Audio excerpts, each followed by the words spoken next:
Hi, good day.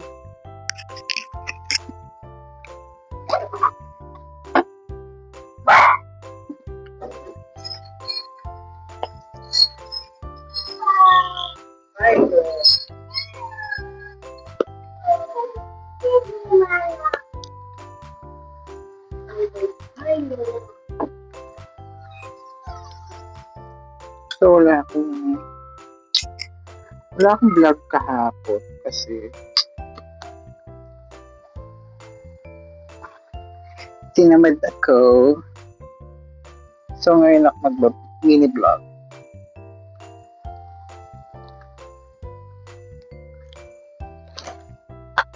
Ngayon ako mag-vlog.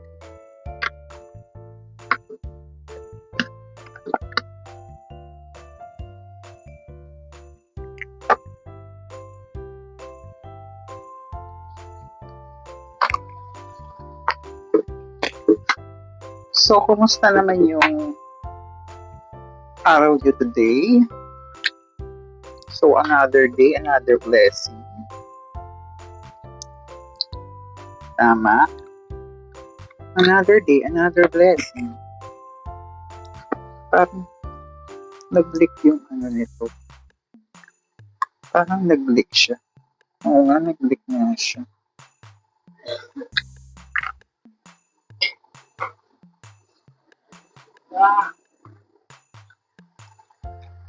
Ay! Nagkas pala siya. Pala nag-leak.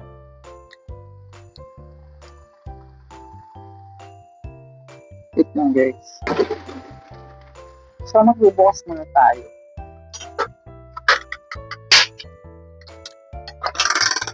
It's 9 a.m. in the morning.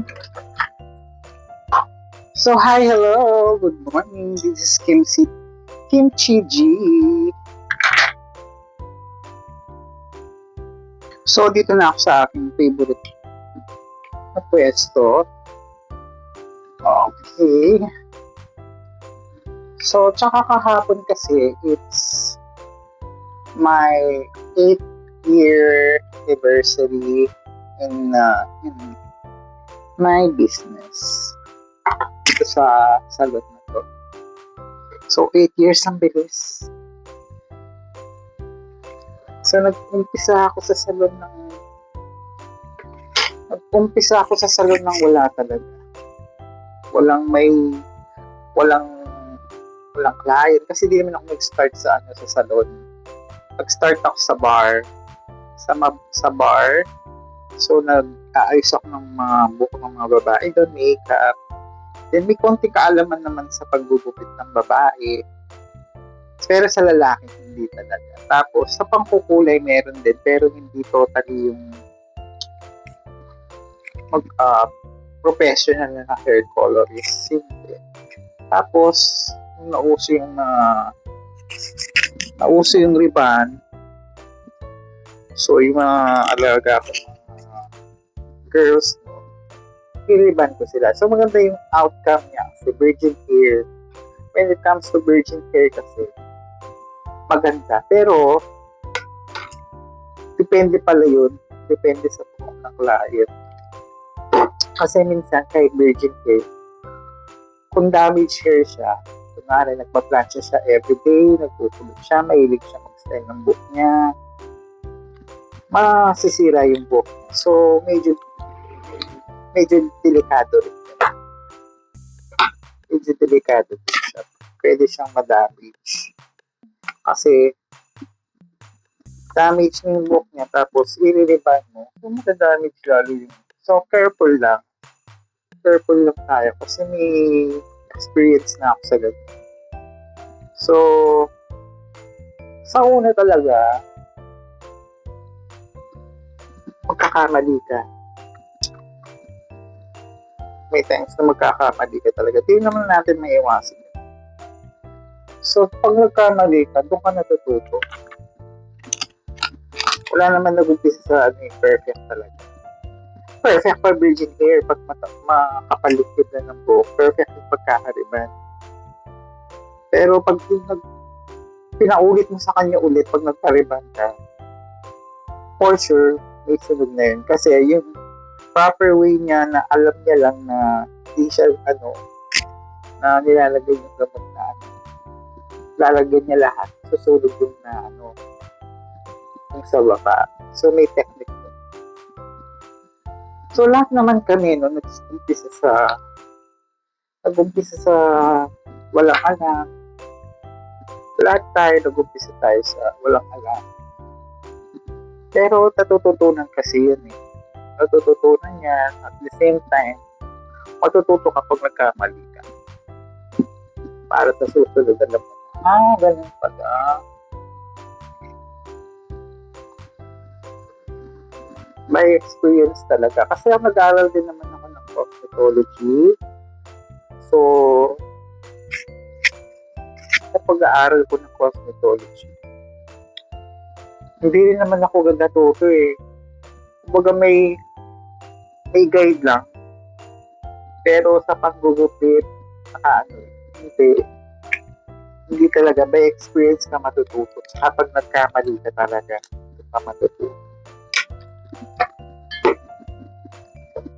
Kaya dun sa mga nag-uumpisa pa lang sa ganito, mga nag-aaral, ganyan, okay yung ganyan. Nag-aaral kayo, nagte-training kayo, pero hindi siya instant na matututo ka agad na talagang yung perfect. Magkakamali ka. Hanggang sa doon ka na matututo.